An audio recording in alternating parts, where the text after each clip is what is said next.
When I was a kid, my parents would sometimes bring me down to my aunt and uncle's place to stay for the weekend. Mainly, I'd spend time playing with my two cousins who were around the same age as me. They lived on a small farm with plenty of open space, and we could run around doing pretty much whatever we wanted. If we thought we could get away with it, the three of us would sometimes cross over to the neighboring farm about half a mile away.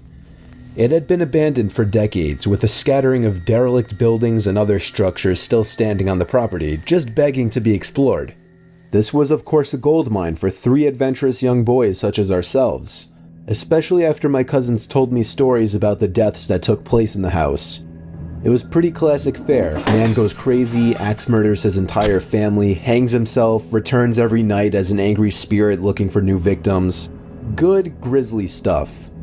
Even at that age, I knew they were probably making it up, or at least embellishing old rumors. But seeing as how the setting lent itself so well to such tales, I allowed myself to buy into it. One afternoon, we decided to play hide and seek. When it was my turn to hide, I ran off for a flimsy brown barn that had living quarters on top and climbed the stairs looking for a good spot. There was still furniture inside, and personal belongings lay scattered across the floor. I maneuvered over broken dishes, tattered clothes, and crumbling books, eventually coming to a small room with a closet. Jackpot. There were even long black dresses still hanging on the rod that I could hide behind. I stepped inside and managed to force shut the folding door. My only illumination was a slit of sunlight that shone through the crack in the door from a nearby window. I crouched down with knees tucked into chest and waited. Some time passed and there was still no sign of my seekers. I waited some more, debating if and when I should give myself up. After nearly an hour, this was starting to get boring. My head drooped. I awoke with a jerk. It was pitch black. Drowsy and confused, I forgot for a minute where I was or what I had been doing. As it came back to me, the realization that it was now nighttime and that I had been abandoned here filled me with sinking dread in the pit of my stomach. I tried to get up, but a sudden cramp in my calf kept me grounded. I squirmed about, waiting for it to pass, when I heard a door slamming shut downstairs, and instantly froze. One of my cousins? There was a brief period of silence, then footsteps at the bottom of the stairs. But not just footsteps, a thud too. After every other step. These weren't the footfalls of a child. They were slow, heavy, deliberate. I held my breath, praying they would go away. They did not. The noises continued to ascend.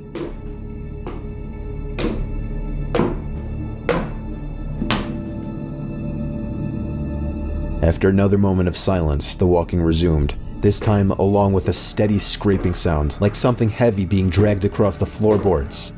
The footsteps made their way through the debris and wandered aimlessly through the various rooms. I thought I could smell something faintly putrid.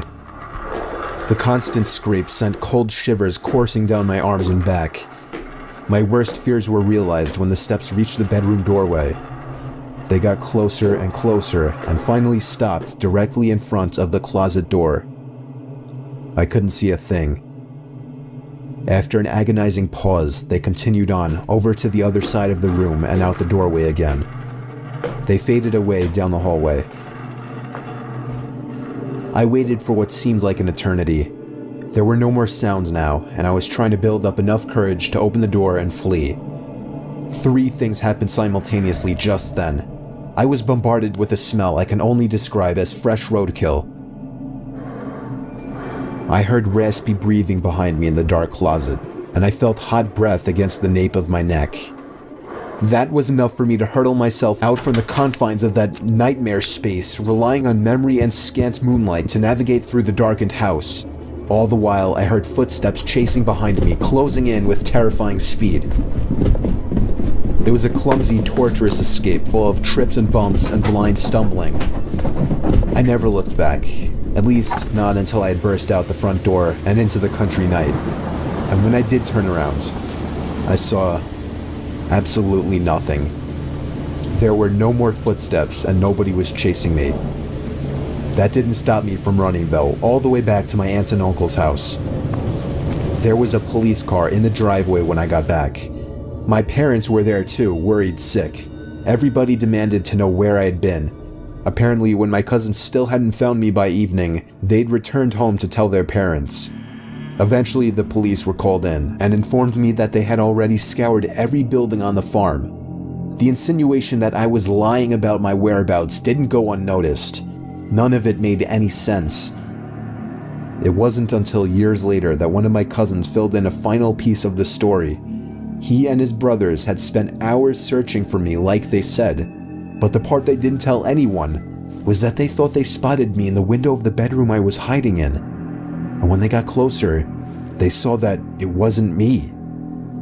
A young boy neither of them recognized was smiling and waving down at them and gesturing for them to come upstairs. That's when they ran back home. All of this while I slept in the closet.